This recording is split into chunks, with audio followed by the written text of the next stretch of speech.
Hi all, welcome to Hymes academy.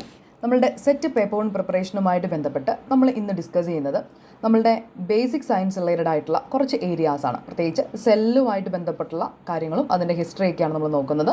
അപ്പോൾ നമുക്ക് ആ ഒരു ഏരിയ പഠിച്ചു വെക്കാം. എന്താണ് ശരിക്കും സെൽ എന്ന് പറഞ്ഞു കഴിഞ്ഞാൽ? നമ്മളിങ്ങനെ പഠിച്ചിട്ടുണ്ട്, ഫണ്ടമെൻ്റൽ യൂണിറ്റ് ഓഫ് ലൈഫ്. ജീവൻ്റെ ഏറ്റവും അടിസ്ഥാനപരമായിട്ടുള്ള ഒരു കാര്യം ഏതാണെന്ന് ചോദിച്ചാൽ അത് സെല്ലാണ്, അല്ലേ? നമ്മുടെ ഫ്രണ്ടിൽ ഇപ്പോൾ ഒരുപാട് നോൺ ലിവിങ് തിങ്സ് ഉണ്ടാവും, പെന്നും പെൻസിലും ഒക്കെ ഉണ്ടാവും, അല്ലേ? അപ്പോൾ അതെടുത്ത് നോക്കിയിട്ട് എന്തുകൊണ്ടാണ് ഉണ്ടാക്കിയിരിക്കുന്നത് ചോദിച്ചാൽ, ഒരു പെന്നാണെങ്കിൽ നമ്മൾ പറയും പ്ലാസ്റ്റിക് ആണ്. ഇനി അതിനെ ഇങ്ങനെ ചോദിച്ച് അതിൻ്റെ ഏറ്റവും ഫണ്ടമെൻ്റൽ ലെവലിലേക്ക് നമ്മൾ ചെന്ന് കഴിഞ്ഞാൽ നമ്മൾ പറയും മോളിക്യൂൾസ് ഉണ്ട്, മോളിക്യൂൾസിൻ്റെ ഉള്ളിൽ ആറ്റം ഉണ്ട്, ദെൻ ആറ്റം വീണ്ടും വിഘടിപ്പിച്ചാൽ ഇലക്ട്രോൺസും ന്യൂട്രോൺസും പ്രോട്ടോൺസും ഒക്കെ കിട്ടും. പക്ഷേ ഒരു ലിവിങ് തിങ്സിൻ്റെ ഏറ്റവും ഫണ്ടമെൻ്റൽ യൂണിറ്റ് ഏതാണെന്ന് ചോദിച്ചു കഴിഞ്ഞാൽ അത് സെല്ലാണ്. അതായത് നമ്മൾ സെല്ല് കഴിഞ്ഞിട്ട് മോളിക്യൂൾസും ആറ്റവും ഇലക്ട്രോൺസും പ്രോട്ടോൺസും ഒക്കെ ഉണ്ട് ലിവിങ് തിങ്സിൻ്റെ കേസിലും. പക്ഷേ ലൈഫ് എന്ന് പറയുന്നത് എവിടെ വരെയാണ്? ശരിക്കും സെല്ല് വരെയാണ്. അതുകൊണ്ടാണ് ഫണ്ടമെൻ്റൽ യൂണിറ്റ് ഓഫ് ലൈഫ് എന്ന സെല്ലിനെ നമ്മൾ വിളിക്കുന്നത്. അപ്പോൾ ഈ സെല്ല് കണ്ടുപിടിച്ചതിൻ്റെ ഹിസ്റ്ററിയിലേക്ക് നമ്മൾ വരുമ്പോഴത്തേന് ഇതിന് ഏറ്റവും, അല്ലെങ്കിൽ ഇത് ആരുടെ പേരിലാണ് കിടക്കുന്നത്? റോബർട്ട് ഹുക്ക് എന്ന് പറഞ്ഞ ഈ ഫോട്ടോയിൽ കാണുന്ന ശാസ്ത്രജ്ഞൻ്റെ പേരിലാണ് കിടക്കുന്നത്. റോബർട്ട് ഹുക്ക് 1665 അദ്ദേഹം ഇത് കണ്ടുപിടിക്കുന്നത്.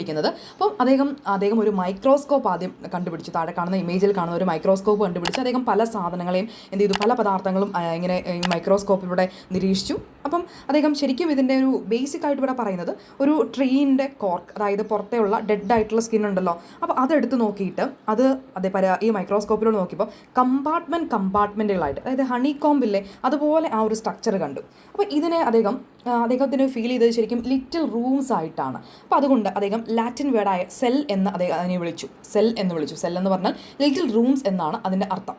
അപ്പോൾ ഇനി നമുക്ക് ഇതിൻ്റെ ഹിസ്റ്ററിയിലേക്ക് പോകാം. ഒരു കാര്യം കൂടെ നമുക്ക് ഓർത്ത് വെക്കാം. അതായത് അദ്ദേഹത്തിൻ്റെ ഒരു ബുക്കാണ് ഈ കാണുന്ന മൈക്രോഗ്രാഫിയ എന്ന് പറയുന്നത്. അദ്ദേഹം അതിൻ്റെ അകത്ത് ഒരുപാട് ഇമേജസ്, അതായത് അദ്ദേഹം കണ്ടിരിക്കുന്ന അല്ലെങ്കിൽ അദ്ദേഹം നിരീക്ഷിച്ച ആ കാര്യങ്ങളെല്ലാം വരച്ചു വെച്ചു.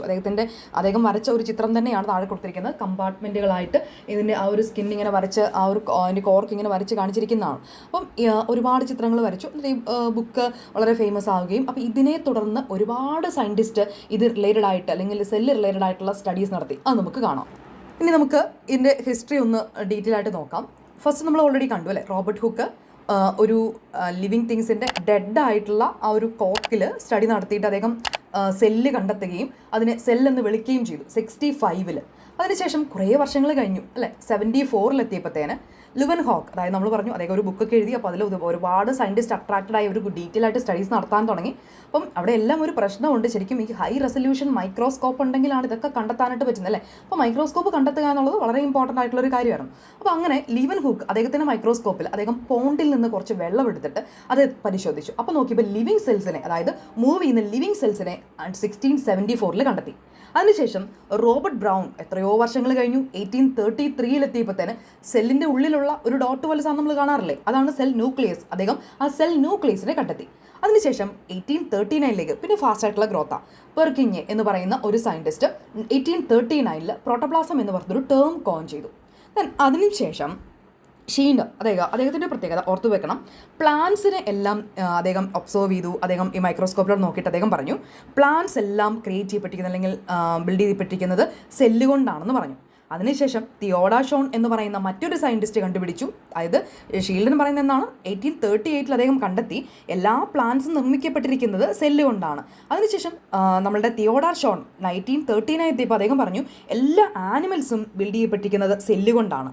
ഈ രണ്ട് തിയറിയും കൂടെ 38 ഈ തിയറിയും 39 ഈ തിയറിയും കൂടെ ഒരുമിച്ച് ചേർത്ത് സെൽ തിയറി ഫോം ചെയ്തു. അപ്പോൾ എന്തായിരിക്കും സെൽ തിയറി എന്ന് പറയുന്നത്? അതായത് ഒറ്റ തിയറി വന്നു. ഒറ്റ തിയറിക്കകത്ത് പറയുന്നതാണ് all living organism made up of cells എന്നാണ്. എല്ലാ ലിവിങ് ഓർഗാനിസവും നിർമ്മിക്കപ്പെട്ടിരിക്കുന്നത് എന്തുകൊണ്ടാണ്? സെല്ല് കൊണ്ടാണ്. It is the basic unit of life. ഒരു ജീവൻ്റെ അല്ലെങ്കിൽ നമ്മുടെ ജീവൻ്റെ ഏറ്റവും അടിസ്ഥാനപരമായിട്ട് അല്ലെങ്കിൽ ഫണ്ടമെൻ്റൽ യൂണിറ്റ് എന്ന് പറയുന്നത് സെല്ലാണ് എന്ന് ഇവർ രണ്ടുപേരും കൊണ്ടുള്ള തിയറി കൺക്ലൂഡ് ചെയ്ത് സെൽ തിയറി ഫോർമുലേറ്റ് ചെയ്തു. അതിനുശേഷം അവിടെ കൊണ്ട് നിൽക്കുന്നില്ല. റുഡോൾഫ് ഫ്യൂച്ചോ കണ്ടുപിടിച്ചു. ഇത് ഒരു പുതിയ സെൽ ഉണ്ടാകുന്ന എപ്പോഴും പഴയ സെല്ലിൽ നിന്നായിരിക്കും. നമ്മളൊക്കെ നിർമ്മിക്കപ്പെടുന്ന അല്ലെങ്കിൽ മനുഷ്യൻ്റെയൊക്കെ ജനനം നമുക്കറിയാം, അല്ലേ?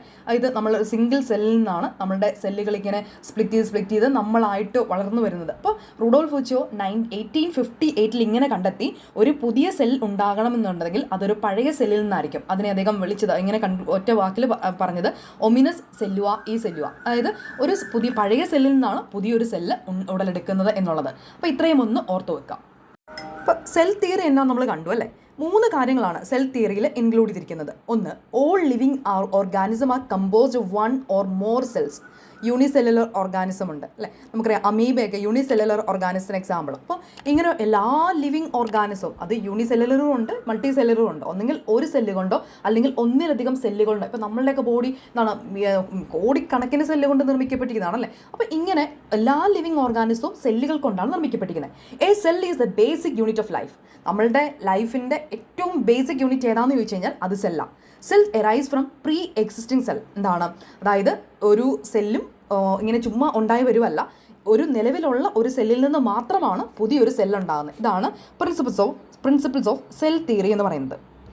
സെൽ തിയറി പഠിച്ചപ്പോൾ നമ്മൾ കണ്ടു നമ്മളുടെ എല്ലാ ലിവിങ് ഓർഗാനിസവും സെല്ല് കൊണ്ടാണ് ഡെവലപ്പ് ചെയ്യപ്പെട്ടിരിക്കുന്നത്.